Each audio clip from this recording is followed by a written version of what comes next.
patología que está en proceso de revisión, que es el tema de lo que comúnmente se le llama carnosidad. ¿Cómo se le llama técnicamente? Terigio. Muy bien. Terigio. El terigio es algo predominante en la construcción o en la agroindustria en el campo.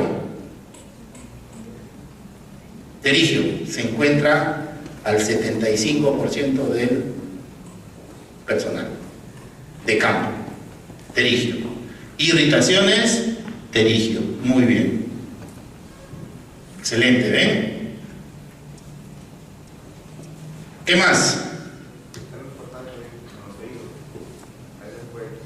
Sí. ¿Qué pasaría si es que nos ingresa arena al oído? ¿Infecciones? Ahí viene el tema. Contacto de radiación solar con diversas partes del cuerpo. Diversas partes del cuerpo. La radiación solar es radiación no ionizante. ¿Perdón? Claro, pero es no ionizante. La radiación no ionizante es cuando no hay desprendimiento, no hay modificación de la estructura atómica.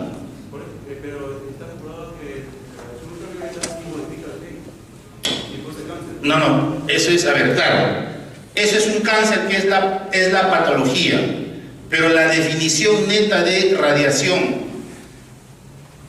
la radiación ionizante, la ionizante es aquella donde hay desprendimiento y modificación de la estructura atómica, y eso, radiación ionizante, son los equipos de rayos X, ¿sí? Los equipos que se usan para la detección de metales. Cuando ustedes van al aeropuerto y pasan por un detector de metales, también tiene radiación. Pero en el caso que tú nos comentas es radiación no ionizante. Es como, por ejemplo, la radiación que se produce al soldar, la radiación que produce un teléfono celular, la radiación que produce, por ejemplo, el televisor. Si bien es cierto, es ultravioleta, pero esa ultravioleta es radiación no ionizante. No entra a la categoría de radiación ionizante, por si acaso. ¿Perdón? Para que sea ionizante tiene que haber modificación de la estructura atómica, tiene que haber varios desprendimientos, modificaciones, y eso pasa cuando, por ejemplo, se emiten los rayos X, los rayos gamma. Es otro tipo de radiación, son fuentes radioactivas. ¿Perdón? El microondas es una radiación no ionizante. El televisor es una radiación no ionizante. Los trabajos de soldadura, radiación no ionizante. ¿No han visto ustedes a los soldadores con la cara casi roja, quemada? Es por la radiación no ionizante, tan similares como si estuviesen expuestos al sol. ¿Perdón?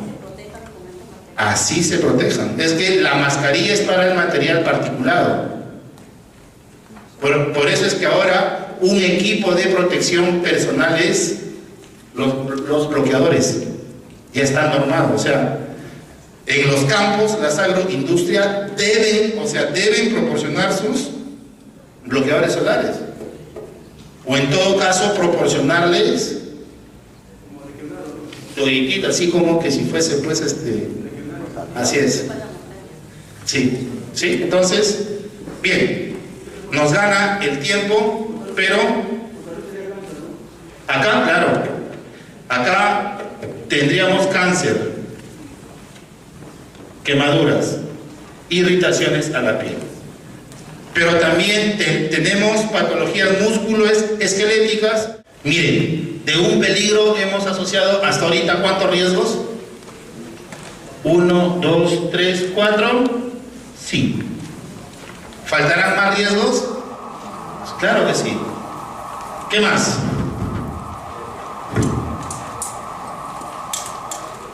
Un riesgo. Mírenme. Ahí hay una postura forzada, ¿o no? Ese es mi riesgo por seguridad. Postura forzada. Y mi riesgo por salud, esta postura forzada, ¿qué me puede originar?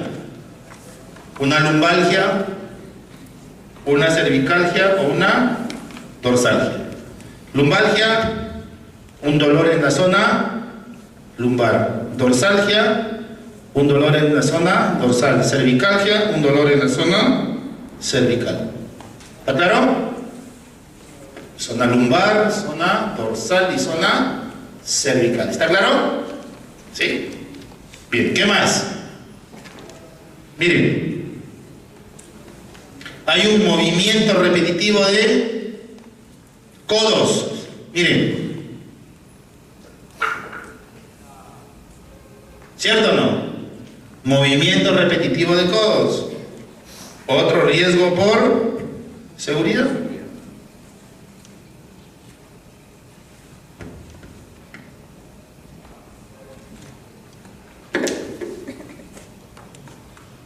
¿Y qué me puede dar como riesgo por salud?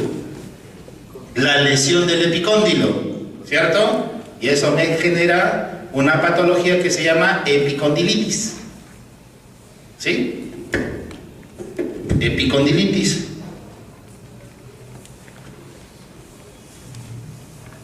Por eso les digo que aquí tienen que trabajar de la mano con el médico, el ingeniero con el médico. ¿Qué más? ¿Cómo se coge la balana? En el mango superior. Ahí. Abajo. Ahí. ¿Cierto o no? No sean mal pensados, ¿ah? Por favor, estoy hablando de la balana. Ahí. ¿Cierto o no? Entonces ahí hay un movimiento repetitivo de dedos. ¿Cierto? Miren, ahí. Y al estar permanentemente ahí, se produce una patología que se llama el síndrome o síndrome de Kervain.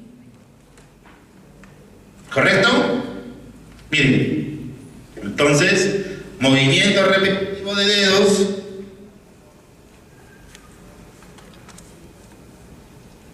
y me va a dar una patología que se llama el síndrome o síndrome de Kervain.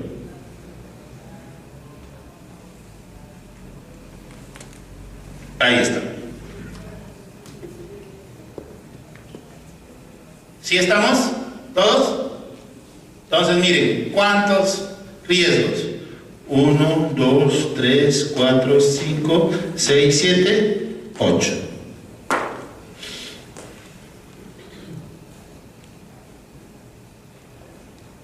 ¿Está claro o no? Si yo hubiese puesto acá como peligro balana, la balana tiene síndrome de Kervain, la balana tiene epicondilitis. ¿Se dan cuenta? ¿Por qué no debe ir así? Y de un peligro estamos asociando dos tipos de riesgos: el de seguridad y el de salud. Trabajan de la manito el médico con el ingeniero. ¿Sí estamos? ¿Dudas, preguntas? Sector construcción. ¿Sí?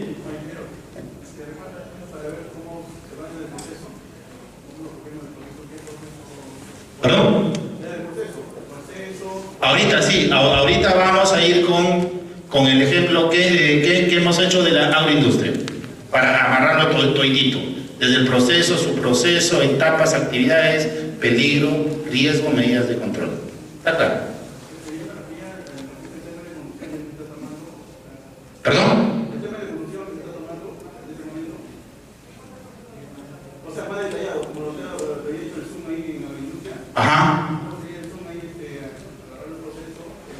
ok. ¿Cuál sería el zoom aquí o cuál sería en la parte civil? O sea, perfecto. Ya vamos, no hay ningún problema. Vamos a suponer que es una empresa constructora.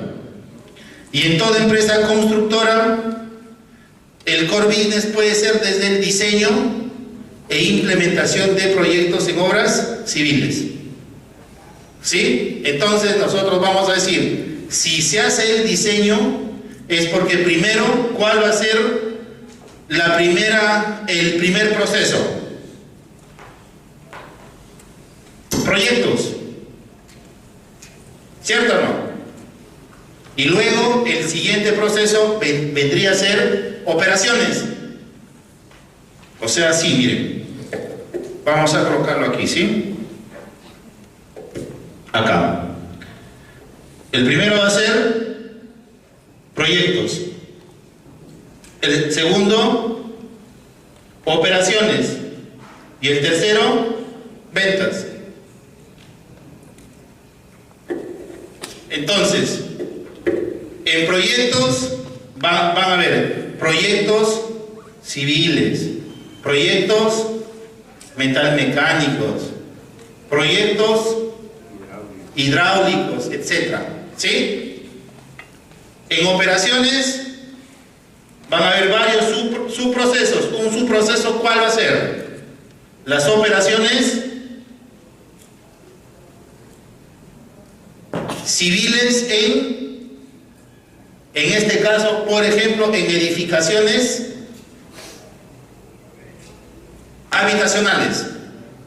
¿Sí? Pueden haber proyectos civiles en la construcción de carreteras. Pueden haber proyectos civiles de movimiento de tierras. Esos son todos mis subprocesos. Y como etapas, hay varias, ¿no? Por ejemplo, en este caso, ¿con qué etapa empezamos?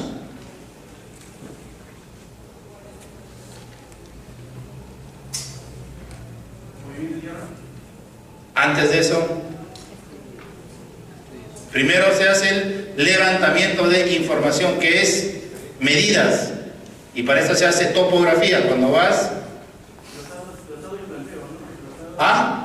trazado, replanteo, como lo quieras llamar. Luego de eso viene el trazo, después de eso viene el movimiento, luego de eso viene excavación, luego de eso armado de estructuras, luego de eso vaciado de concreto, luego de eso, dependiendo si usas ladrillos o si es que usas drywall, hoy que está muy de moda, y así vas armando. Y en cada una de esas etapas tienes tus actividades. Aquí una de ellas una actividad es retirar arena de zanja. Esto, ¿en qué etapa estará? En la etapa de excavación. ¿Listo? ¿Sí estamos? Ese es todo el modelo de trazabilidad. ¿Esto nos quedó claro o no, chicos? Y es de aquí, de la matriz, donde nosotros vamos a definir nuestros protocolos para los exámenes médicos. Entonces yo digo acá, si yo tengo riesgos musculoesqueléticos, entonces tengo que hacer un examen específico, que es la valoración musculoesquelética, obligatoria. ¿Qué más? Mira, hay un riesgo de que este trabajador inhale material particulado, o sea, que tenga neumoconiosis por silicosis. Entonces le hacemos su placa de rayos X y le hacemos su espirometría. De ahí sale, chicos. En otras palabras, la matriz I/C es el corazón del sistema de gestión. De acá sale todo, de acá salen los procedimientos instructivos, permisos de trabajo y tus protocolos de tus exámenes médicos. ¿Qué tal? ¿Cómo les quedó? ¿Y por qué es importante toda esta metodología? Por la trazabilidad, pues. Tú tienes que ver de qué actividad, de qué etapa, de qué subproceso, de qué proceso. Porque si no vas a estar perdido. Esa es la chamba que se tiene que hacer. ¿Que es tedioso? Sí. ¿Que es trabajoso? Sí.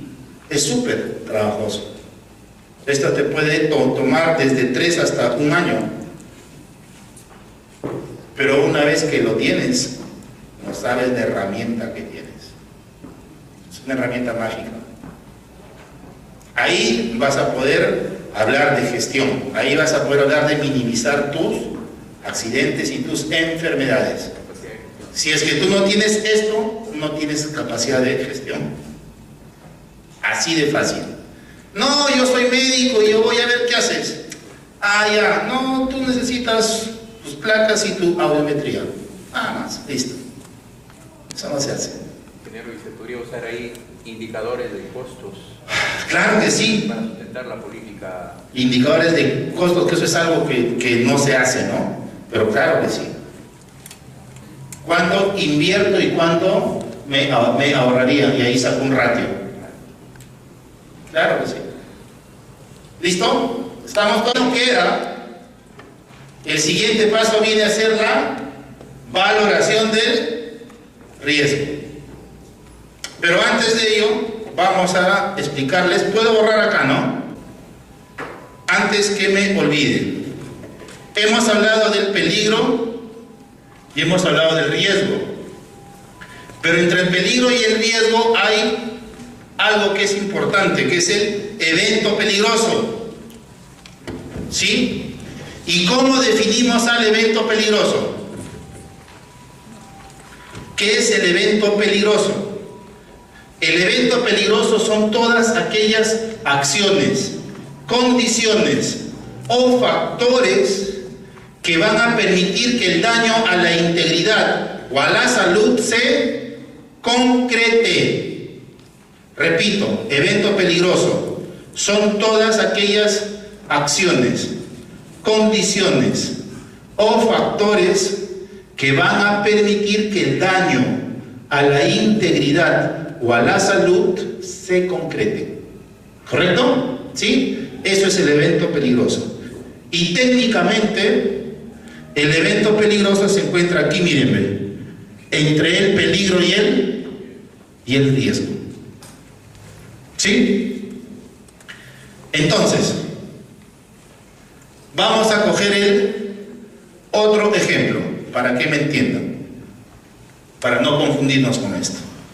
El ejemplo del filete, el filete de mero, ¿sí? El peligro era, ¿cuál? ¿Se acuerdan? La manipulación del cuchillo. Y un riesgo era el contacto del cuchillo con la mano, y mi riesgo por salud era el corte, ¿cierto? Listo. Entonces vamos a ver acá. Manipulación del cuchillo. El riesgo, contacto del cuchillo con las manos, corte. Listo. Pero aquí hay eventos peligrosos, chicos. Según muchas bibliografías dicen, vamos a hacer el control de los riesgos, ¿cierto? Vamos a controlar los riesgos. Y chicos, los riesgos no se controlan, eso es la peor mentira que hay. Tampoco los riesgos se controlan. Los riesgos se minimizan, se mitigan, se valoran, se cuantifican. Lo que vamos a tener que controlar, ¿qué es? El peligro. Porque tú no puedes decirle cuchillito, cuchillito, por favor, córtame despacito, ¿ya? ¿Sí puedes hacer eso? No. O te puedes cortar y te puede generar una mutilación. Puedes cortarte hasta el tendón, ¿cierto? O simplemente te haces un corte pequeño, tú no sabes. ¿Cierto o no? Eso tú no puedes controlar, porque cualquiera de esas tres cosas te pueden pasar, ¿o no? ¿Cierto?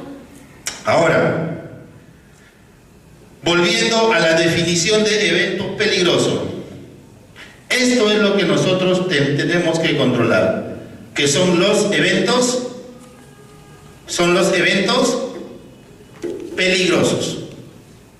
Eso es lo que nosotros tenemos que controlar, chicos. Los eventos peligrosos. Entonces, ¿cuáles son los eventos peligrosos que hay que controlar? El personal no capacitado, el personal no entrenado, actos inseguros, condiciones inseguras y el no uso de los EPPs. Yo les pregunto, vamos a suponer que uno de nosotros, yo, me voy de ayudante de cocina a un restaurante. Un restaurante que al día vende 500 platos de ceviche. Y justo me ponen en la actividad de cortar pescado para ceviche. Miren, no es que yo sea un experto en cocina, pero sí experto en seguridad. Para cortar algo existe un método, ¿no? Por ejemplo, miren mis manos. Si yo voy a cortar así, miren acá, si yo corto de esta manera, miren, la probabilidad que yo me corte es mayor o menor de que yo coja así.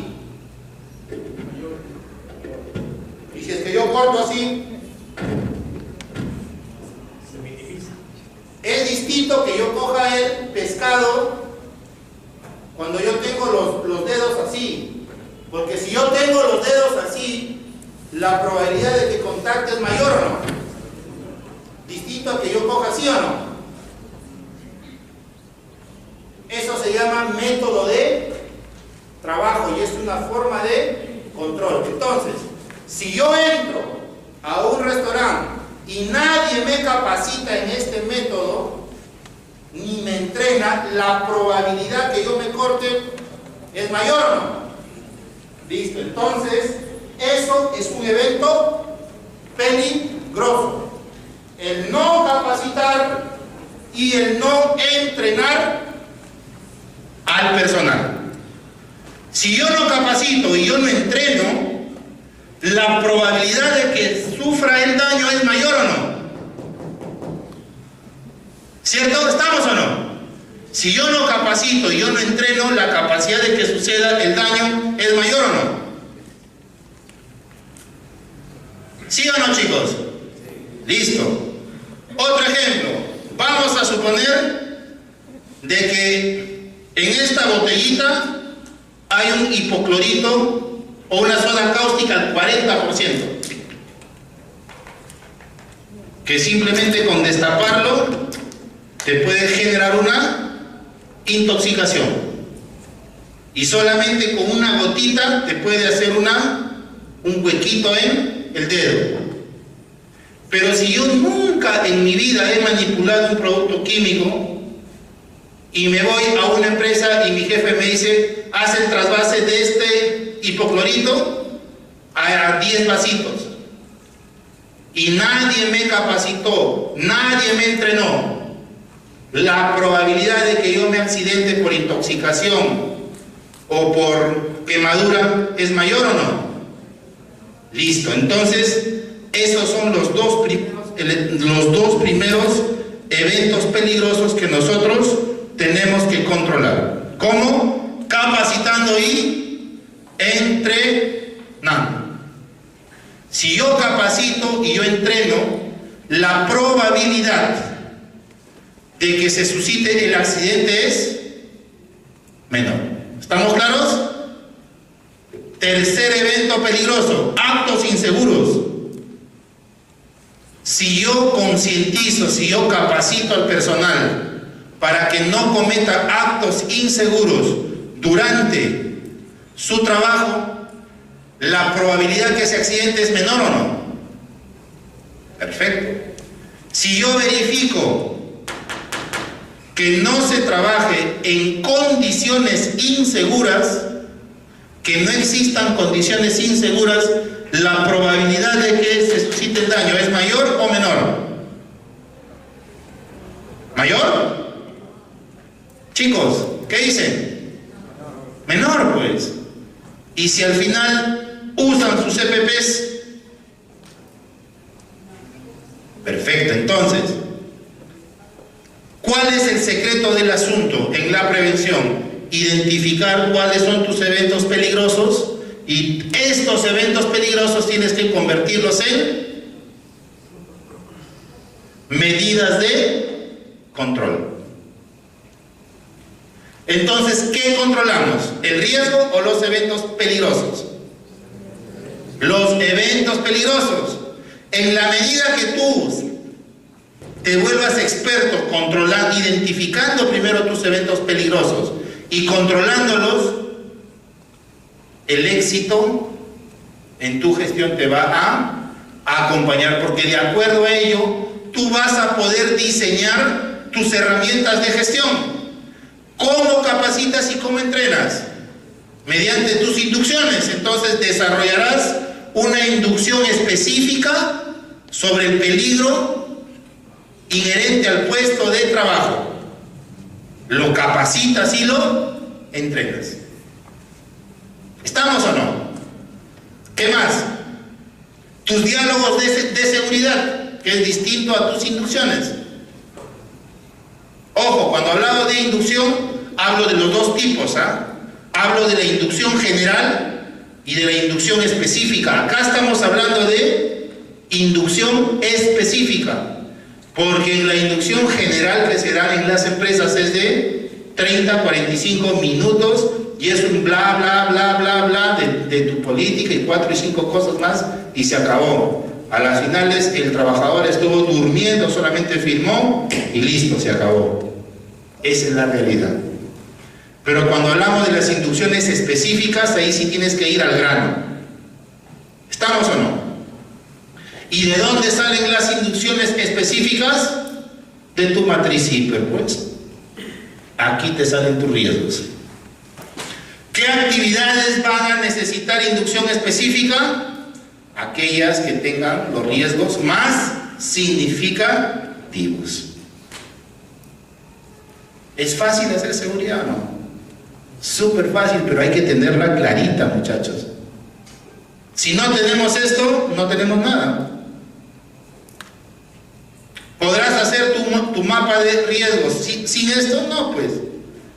Primero es tu mapa de riesgos. No, primero es tu matriz. Y después viene tu mapa de riesgos. ¿Estamos o no? ¿Listo? ¿Está claro? Entonces, ¿cómo te aseguras de que no se cometan actos inseguros? Mediante tus inspecciones de seguridad. ¿Cómo te aseguras de que no haya condiciones inseguras? Mediante tus inspecciones de seguridad.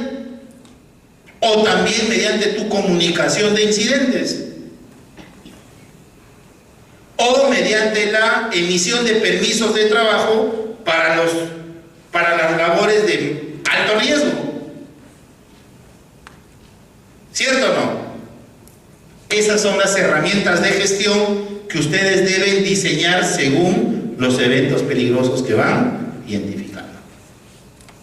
Y los eventos peligrosos revertidos en medidas de control, a eso se le llama la gestión del riesgo.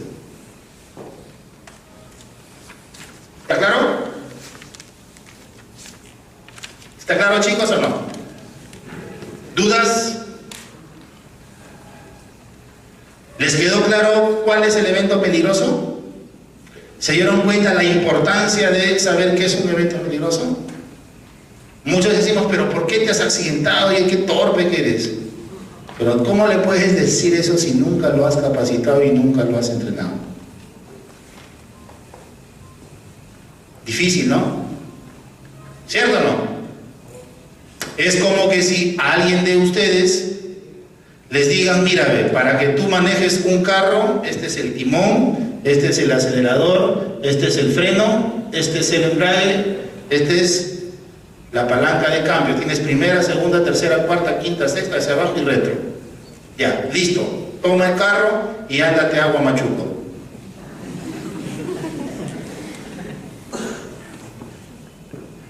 Pero es que se ríen y les doy la razón, pero eso es lo que pasa con los pobres obreros que entran por primera vez a una empresa. Les piden 3 días, con 3 días de anticipación su DNI, se lo llevan a sus plantas, el trabajador tiene que ir por su DNI, ingresa, trabaja. No le dicen qué peligros, no le dicen qué riesgos hay. Y si es que se accidenta, lo sancionas y lo botas. ¿Por qué? Porque es un torpe. Porque es inseguro. ¿Así se trabaja o no? Pero en realidad, ¿quién es el torpe? ¿Quién es el inseguro? ¿El trabajador? No. ¿Cómo pretendes de que no se accidente si él no sabe nada? Oye, ¿no sabes que es un acto inseguro? No. Pero ¿cómo no vas a ver? Pero es que es la primera vez que él escucha de seguridad. ¿Cómo pretendes? ¿Se dan cuenta o no? Ese es el tema, chicos, que a veces nosotros pensamos de que la gente ya lo sabe, pero realmente no sabe. Entonces, ¿les quedó claro el tema de eventos peligrosos o no? ¿Se dan cuenta que el éxito está en el control de los eventos peligrosos o no? ¿Y cómo controlamos los eventos peligrosos?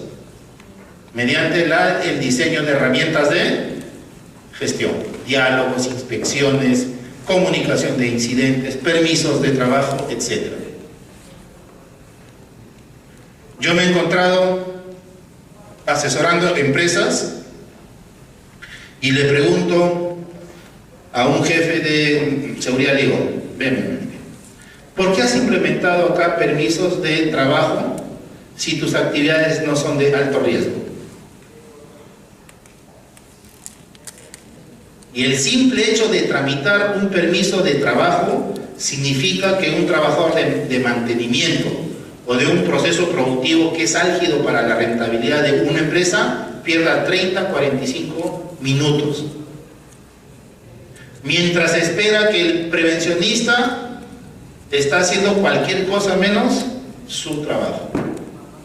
Eso es nocivo para la empresa y es por eso que muchas veces a los prevencionistas nos catalogan de burocráticos y somos la piedra del zapato en muchas empresas. Entonces digo, ¿para qué? No, es que en la anterior empresa se trabajaba con permisos. ¿Dónde has trabajado? En mina. Ya te compadre, mina es alto riesgo, aquí no. ¿Se dan cuenta o no? O sea, no es cuestión de hacer un copy y pega.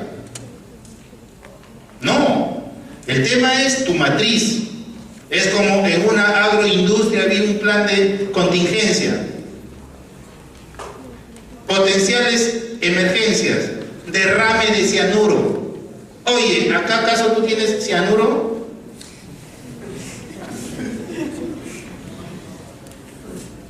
A ver, imagínense. Copy, pega. Otro tema así descabellado. En un fondo, plan de contingencia, controles, instalación de gabinetes contra incendio en cada hectárea, colocación de detectores de humo, colocación de sprinklers, o sea, los rociadores. O sea, copy pega pues. ¿Para qué si ahí tienes un elemento natural que te vale oro, que es la arena? ¿Cierto o no? O sea, no hay criterio. Entonces aquí, chicos, no digo que esté mal copiar, pero copien, peguen con su creación, con su granito de arena, adecuándolo a la realidad de la empresa. Y nuevamente vuelvo y repito, el tema de la matriz I per se es fundamental. ¿Listo? Entonces, hasta aquí estamos viendo la importancia de la parte de ingeniería y la parte médica. ¿Estamos? fundamental, porque si es que no existe un médico, no vamos a poder identificar todas las patologías que estamos viendo aquí. Y aquí se trabaja en un solo formato. Pero ¿qué pasa en la gran mayoría de empresas? El ingeniero por aquí y el médico por allá. El médico tiene su propia matriz y el médico lo llama panorama de riesgos. y el ingeniero con sus matrices hiper. A las finales, cuando quieren juntarlo, no encaja. ¿Por qué? Porque no tienen el enfoque por procesos. Y no saben esa actividad, a qué etapa o a qué proceso pertenece. Y ese rato adivinar. Y eso significa pérdida de tiempo. Y dinero, que es lo más importante. Entonces ahí, solución, chicos, trabajo en equipo. El médico que se dedique a hacer su trabajo de médico y el ingeniero que se dedique a hacer su trabajo de ingeniero. Los dos suman, pero si se van a poner en divergencias, restan. Porque por ahí el ingeniero dice, ¿qué se habrá querido ese médico? El ingeniero soy yo acá. Así que yo digo qué se debe hacer. Y el médico dice, ¿qué se habrá querido ese ingeniero? El médico soy yo y yo digo qué exámenes se hacen. Eso pasa, chicos. Entonces tengan mucho cuidado. Esta matriz lo deben trabajar los dos en un solo formato. ¿Listo? Hasta aquí, ¿dudas? Ninguna. Ingeniero. Sí. Si les puede comentar sobre los eslabones de la seguridad. Ah, perfecto. Vamos a ver. Los eslabones de la seguridad, chicos. ¿Esto puedo borrarlo? Cuando hablamos de los actos inseguros, cuando hablamos de condiciones inseguras, cuando nosotros hablamos de la falta de una cultura de seguridad, es por una simple razón, que no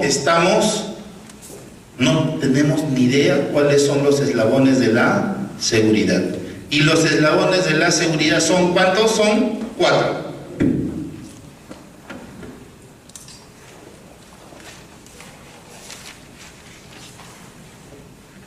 Primero, conciencia de seguridad. Segundo, asumir responsabilidades. Tercero, reconocer errores.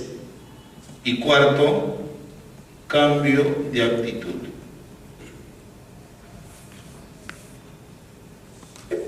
Entonces, son 4 eslabones: conciencia de seguridad, asumir responsabilidades, reconocer errores, cambio de actitud. ¿Qué entendemos por conciencia de seguridad? Conciencia de seguridad, chicos, es algo sencillo. En términos coloquiales, amigables, digeribles, significa que la conciencia de seguridad es saber qué se puede y qué no se puede hacer dentro de mi empresa. ¿Sí?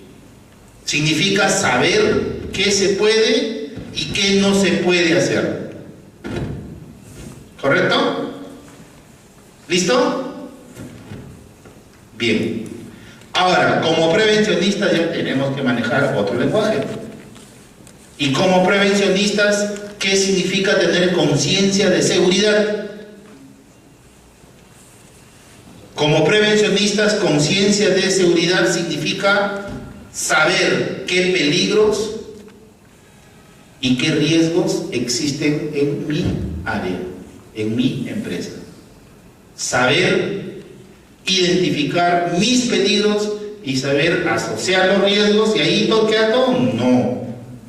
¿Y cuáles son los controles? ¿Sí? A nivel de conocimiento. Segunda etapa, o segundo eslabón, asumir responsabilidades.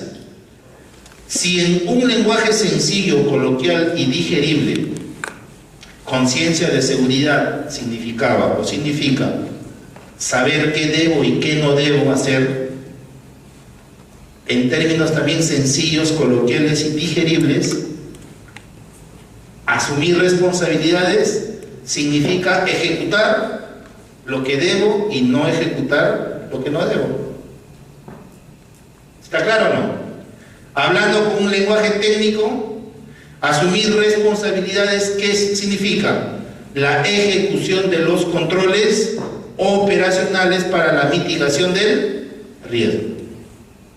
¿Sí? Repito, asumir responsabilidades significa la ejecución de las medidas de control. Si yo sé que para hacer tal trabajo tengo que usar tal método o tal EPP, tengo que cumplirlo. ¿Sí? Eso es asumir mi responsabilidad. ¿Está claro? ¿Todos? ¿Sí? Listo. El tercer eslabón, reconocer errores. ¿Qué significa reconocer errores, chicos? Reconocer errores significa que ante algún suceso y alguien venga y me diga, oye, estás trabajando mal, ¿por qué no usas tu casco? Te puede caer una herramienta y fácil puedes fracturarte el cráneo. Ponte tu casco. ¿Y cómo reaccionamos? ¿Qué cosa? ¿Tú me vas a corregir a mí? ¿Tú a mí? ¿Estás loco? ¿Qué tienes? Tienes un mes, yo tengo 10 años acá. ¿Qué me vas a enseñar tú a mí? Por favor, ubícate. No, pero es que tú te... Mira, compadrito. Tranquilízate, no me fastidies, porque si tú sigues así, espérate cuando salgamos de la empresa. Ahí me vas a conocer. ¿Pasa eso o no? Sí, pasa. O simplemente cuando te equivocaste en algo y viene un amigo tuyo o tu compañero dentro y dice, pero mira, lo has hecho mal, ¿ah? Sí, pero es que yo no sabía. No, pero sí te avisaron. Sí, pero me lo avisaron a destiempo, ¿ah? O sea, siempre estamos con el sí, pero. Sí, pero. No, es que yo pensaba, no, es que yo creía. A las finales nunca eres culpable. Y sigues cometiendo el mismo error. ¿Pasa eso, no, chicos? Sí, nos pasa a todos, ¿ah? Que levante la mano a alguien que diga, ingeniero Cristian, yo he reconocido un error públicamente y me he disculpado.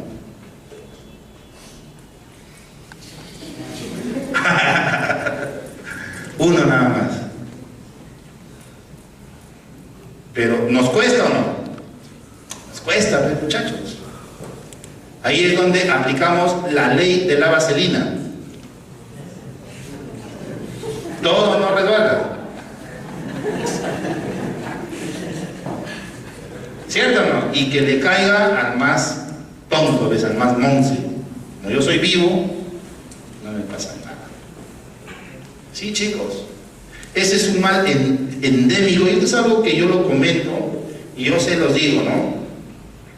Tómenlo de buena forma, lo que yo les voy a decir ahorita. Cuando yo estuve en España, estábamos en el módulo de investigación de accidentes, en la maestría, y estábamos viendo por qué en América Latina existía uno de los más altos índices de accidentalidad. Y el maestro nos dice lo siguiente, ¿no? Con todo el acento, hombre, ¿no? Lo que pasa es que allá en Latinoamérica todos son más aptas de acomplejados.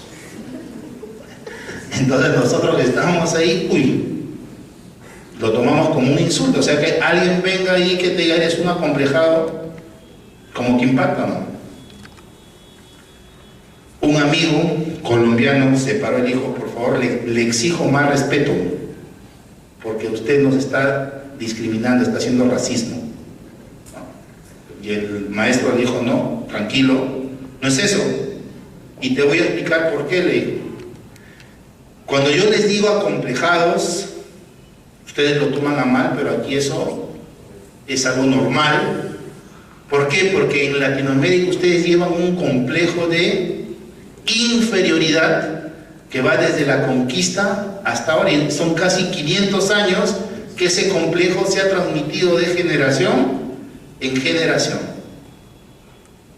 ¿Y qué pasa? ¿Qué pasa? Que en tu yo, si hay algún psicólogo aquí, tu yo interior hace de que cuando tú te equivoques salga un diablito y un angelito. El diablito te dice, no lo reconozcas, porque si tú reconoces, estás aceptando que tú eres inferior a él y tú eres más que él. Niégalo. Y el angelito te dice, no, sé honesto, reconócelo. Y el otro, no, si lo aceptas, eres inferior. Y ese es el complejo de inferioridad. No aceptamos un error porque pensamos que aceptarlo significa aceptar que la persona es más que nosotros. ¿No les ha pasado eso a ustedes? A mí sí me ha pasado antes, ¿ah? En las casas, con la mamá, con el papá, con la esposa, con la suegra,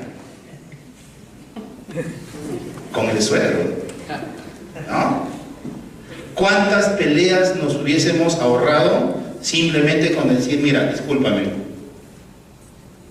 me equivoqué, discúlpame, pero mira, te prometo que no lo vuelvo a hacer, al menos en lo mismo no me vuelvo a equivocar, discúlpame, compadre, de corazón, te pido disculpas? ¿No es más fácil eso? ¿Pero por qué no lo hacemos? ¿Cierto o no? Es así.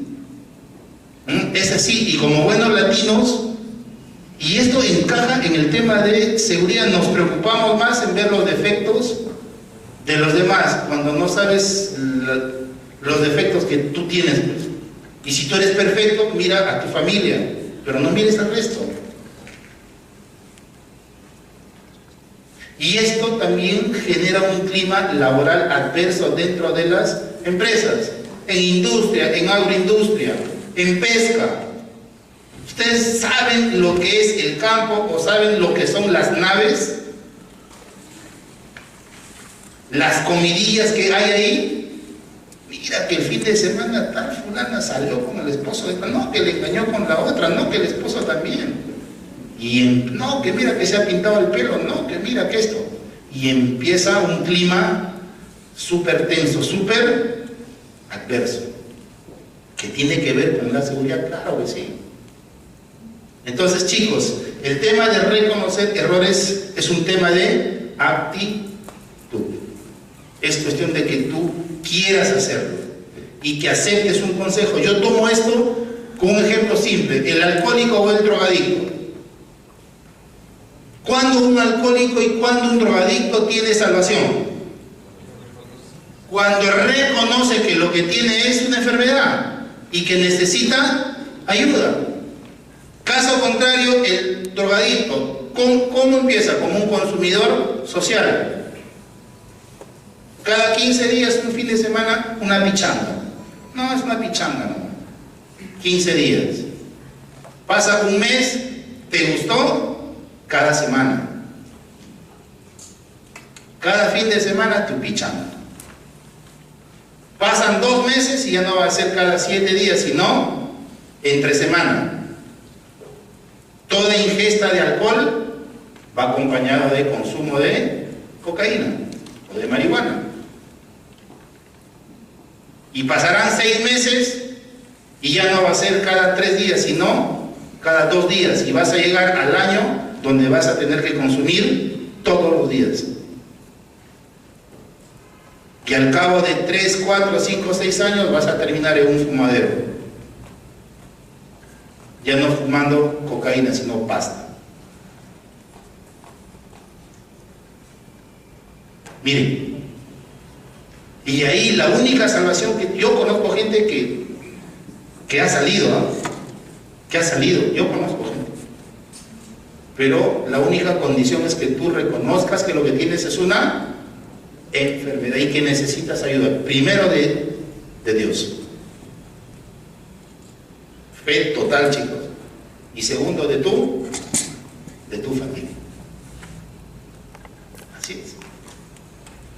Entonces, chicos, este tema es crítico. Y una vez que tú pasaste el tercer eslabón, te vas al cuarto de cajón. Cambio de actitud. Una actitud proactiva, preventiva. No esperas de que te digan, haz esto para que te protejas. No esperas que suceda un accidente para recién decir, ah, ya, esto es importante. Como es muy típico aquí, ¿no? En nuestro país. Esperamos que suceda una desgracia para decir, no, ahora sí es necesario. Se tiene que hacer sí o sí. ¿A qué costo? ¿De 5 muertos, 10 muertos, 15 muertos? ¿Cierto o no? Entonces, chicos, esos son los eslabones de la seguridad. Pregunto, ¿en qué eslabón estamos? ¿En el 1, en el 2, en el 3 o en el 4? ¿Qué dicen? ¿En el 3? ¿En el 4? De verdad que lo dudo. Yo les digo, ni siquiera estamos en el 1. Porque la seguridad no solamente es en nuestro centro de trabajo, la seguridad, chicos, es en nuestra vida diaria. ¿Por qué cuando el taxi o el micro para en cualquier lugar de la pista, por qué suben ahí? ¿O por qué se bajan? ¿Por qué permiten ustedes eso? ¿Por qué cuando los ampayan infraganti al policía lo primero que hacen es la mano al bolsillo? Ahora ya no es grupo 5, ya dice que ya fue el grupo 5, o sea, 5 soles, ahora es más. De 10 para arriba porque todo sube. ¿Por qué mejor no aceptamos esa papeleta? ¿No sería mejor eso? Ya dame mi papeleta, la acepto, dámela. Ya, acepto, pónmela.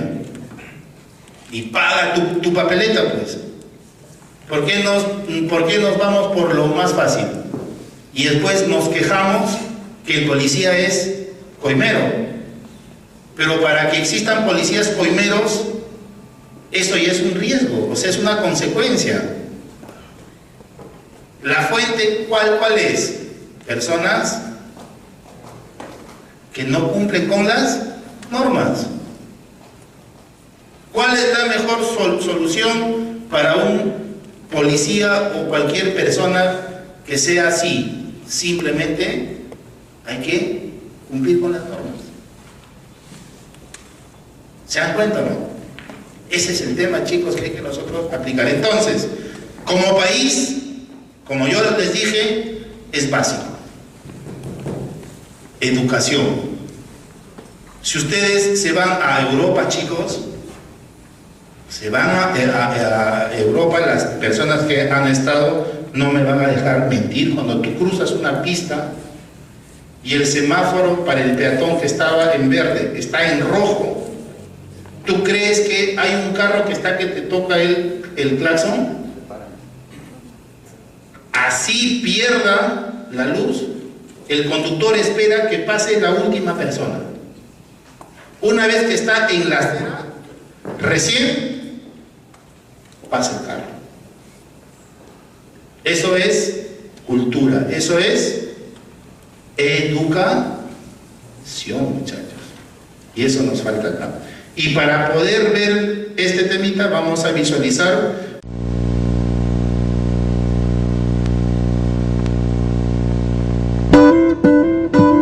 la guitarra especial para mí. Estaba una guitarra allí que era de mi papá y empecé a jugar con él, un juguete pues al principio, pero solo era algo que yo estaba tratando, no era algo que de verdad pensé que iba a oír un día como música. I hear the Lord. Holy Father, we are proud to present to you Tony Melendez.